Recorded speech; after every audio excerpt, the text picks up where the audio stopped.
गजब ग्रिप कैसे SRMB जैसे SRMB TMT बार की विन ग्रिप टेक्नोलॉजी सीमेंट के साथ बनाए मजबूत पकड़। Grip is important.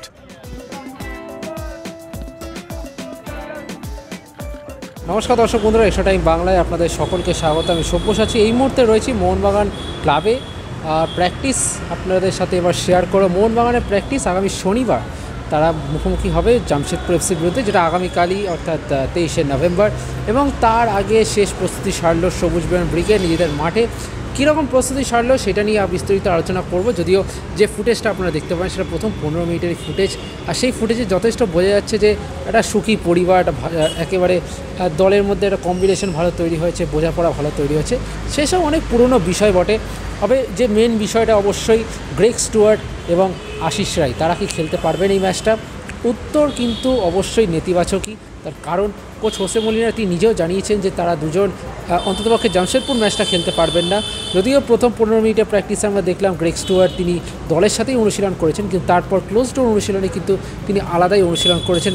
আর আশিস রায়ের ক্ষেত্রে একই কথাই প্রযোজ্য, তিনিও আলাদা করেই অনুশীলন করেছেন শুরু থেকে শেষ অবধি।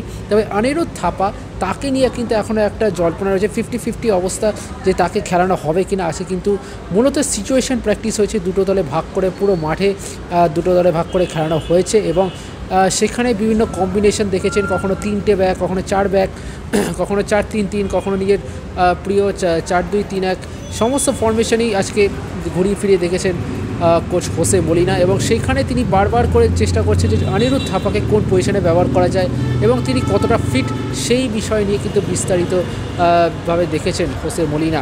এবং দিমিত্রি পেত্রাতোস তিনি সম্ভবত শুরু করবেন, তাকে নিয়েও গভীরভাবে কিন্তু পর্যালোচনা করছেন কোচ হোসে মলিনা। কারণ হচ্ছে ওড়িশা ম্যাচে কিন্তু বেস্ট পারফরমেন্স ছিল দিমিত্রি পেত্রাতোস এবং তাকে ঘিরেই কিন্তু যাবতীয় আক্রমণের পরিকল্পনা সাজাচ্ছেন হোসে মলিনা। এবং বাকি অনুশীলন অবশ্যই আজকে কোনো সেট পিস বা কিছু হয়নি, মূলত এই সিচুয়েশন প্র্যাকটিসই আজকে করানো হলো এবং জাস্ট অল্প কিছুক্ষণ অনুশীলন করেই ফুটবলাররা যে যা বাড়ি চলে গেলেন, একটা রেস্ট দিয়ে তারপরে কিন্তু জামশেদপুর এফসির বিরুদ্ধে ঘরের মাঠে নামবে মোহনবাগান। চলুন দেখে নিই আজকে মোহনবাগানের অনুশীলনে কিছু বিশেষ মুহূর্ত।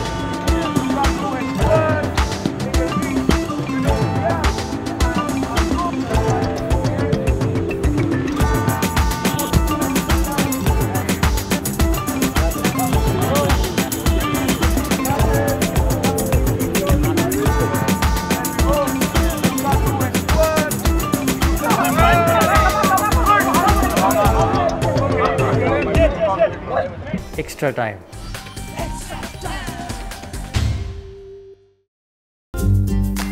লেটেস্ট নিউজ আর এক্সক্লুসিভ ভিডিওর সঙ্গে আপডেট থাকতে এখনই সাবস্ক্রাইব করুন আমাদের ইউটিউব চ্যানেল।